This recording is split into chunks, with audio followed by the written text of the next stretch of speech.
while watching them. And during all the intervention phases, we made recordings of all the activities that we did. So, you may wonder what type of activities that we do and how did we develop these activities. Before and after the intervention, we performed some hands-on assessments with all the children.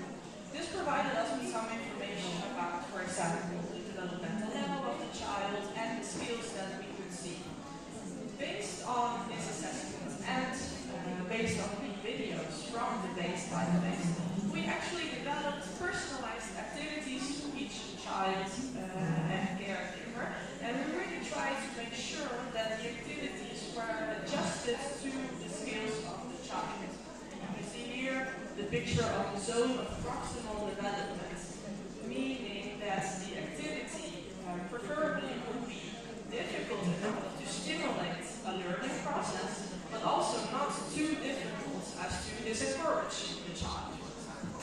So we really try to adjust the activities to the children.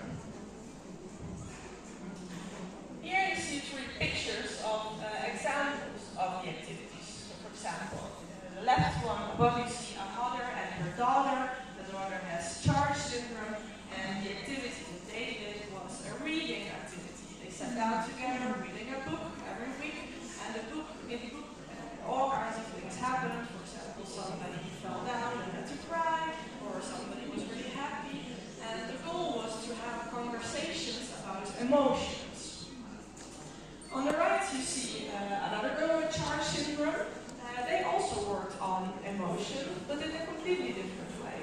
With them we made 3 sheets. Every sheet was one emotion, so for example happy, sad, or angry. And then she had all these small pictures with representing all kinds of emotions in different forms. And then they would they would see, okay, which picture fits where. So this is angry, so angry goes here, for example. And I actually have a video about this to show you later. And another example is, for example, a young boy with his teacher, and they worked on planning activities in the upcoming hour, and then knowing where to go, where the activity takes place, and which type of objects do we need for that activity.